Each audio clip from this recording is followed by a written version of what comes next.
नमस्कार, आई मीडिया में आपका स्वागत है। 3 नए आपराधिक कानून आज यानी 1 जुलाई से देश भर में लागू हो गए हैं और इसी के साथ ब्रिटिश काल में बने औपनिवेशिक कानूनों से मुक्ति मिल गई है। बदलाव के मुताबिक नए कानून भारतीय न्याय संहिता, भारतीय नागरिक सुरक्षा संहिता और भारतीय साक्ष्य अधिनियम ब्रिटिश काल के क्रमशः भारतीय दंड संहिता, दंड प्रक्रिया संहिता और भारतीय साक्ष्य अधिनियम का स्थान लिया है। इन नए कानूनों के बारे में प्रधानमंत्री नरेंद्र मोदी और गृह मंत्री अमित शाह की तारीफ का उतना महत्व नहीं है जितना कि मुख्य न्यायाधीश DY चंद्रचूड़ की टिप्पणी का है। श्री चंद्रचूड़ ने गत माह सार्वजनिक कार्यक्रम में इन तीनों कानूनों के बदलाव की तारीफ की थी और कहा था कि एक नए कानून से आधुनिक न्याय प्रणाली स्थापित होगी। असल में नए कानूनों के लागू होने से FIR पुलिस में ऑनलाइन शिकायत दर्ज कराना, मोबाइल फोन पर SMS के जरिए समन भेजने जैसे इलेक्ट्रॉनिक माध्यम और सभी जघन्य अपराधों के वारदात स्थल के अनिवार्य वीडियोग्राफी जैसे प्रावधान शामिल होंगे। सच तो यह है कि 1860 के बने कानूनों की आज सार्थकता क्या हो सकती है। जिस वक्त ये कानून बने थे उस वक्त आज से न तो शातिर अपराधी थे और न ही इलेक्ट्रॉनिक साधन उपलब्ध थे। आज इन कानूनों में कुछ मौजूदा सामूहिक वास्तविकताओं और अपराधों से निपटने का प्रयास किया गया है। अंग्रेजों द्वारा बनाए गए कानूनों में दंड देने का उद्देश्य छिपा था, जबकि अब जो कानून बनाए गए हैं उनमें माध्यम से न्याय दिलाने का प्रयास किया गया है। इन नए कानूनों की एक विशेषता ये भी है कि इनके तहत आपराधिक मामलों में फैसला मुकदमा पूरा होने के 45 दिन के भीतर आएगा और पहली सुनवाई के 60 दिन के भीतर आरोप तय किए जाएंगे।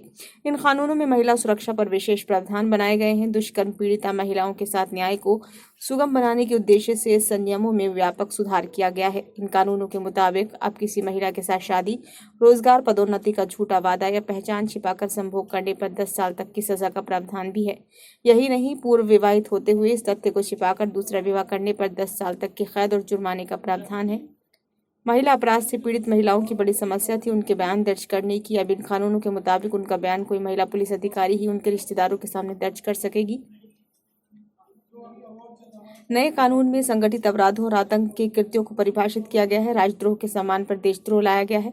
अब इन नए कानूनों के मुताबिक सभी तलाशी तथा जब्ती की कार्रवाई वीडियोग्राफी कराना अनिवार्य कर दिया गया है। महिलाओं और बच्चों के खिलाफ अपराधों पर एक नया अध्याय जोड़ा गया है। इसी से लगता है कि सरकार महिला सुरक्षा एवं बाल अपराध को लेकर कितनी गंभीर है। नए कानूनों में ये प्रावधान किया गया है कि बच्चे को खरीदना और बेचना दोनों जघन्य अपराध की श्रेणी में आएगा। किसी नाबालिग से सामूहिक दुष्कर्म के लिए मृत्युदंड या उम्र कैद का प्रावधान जोड़ा गया है। विधि आयोग बहुत दिनों से इन तीनों आपराधिक कानूनों के बदलाव की सलाह दे रहा था, किंतु भी सरकार साहस नहीं जुटा पा रही थी। ऐसे नए कानून बनाने का जो अपनी संसद द्वारा अपने लोगों के लिए बनाया जा सके। विधि आयोग की सिफारिशों को सरकार ने माना और विधि विशेषज्ञों, न्यायविदों तथा अपराध शास्त्रियों से व्यापक विचार विमर्श करके ऐसे कानून बनाए गए जिससे अदालतों को भी सुविधाजनक महसूस होगा और अभियोजन पक्ष भी सरलता से न्याय दिला सकेगा।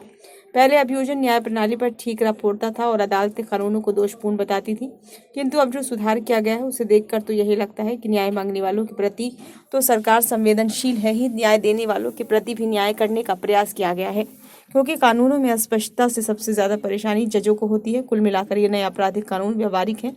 फिर भी अगर कुछ कमी या जटिलता रह गई तो सुधार सतत प्रक्रिया होती है। आगे आने वाली सरकारें उन्हें सुधारने का प्रयास करेंगी। ये वीडियो आपको कैसा लगा? अच्छा लगा हो तो लाइक करें, कमेंट बॉक्स में सुझाव दें और चैनल को सब्सक्राइब जरूर करें।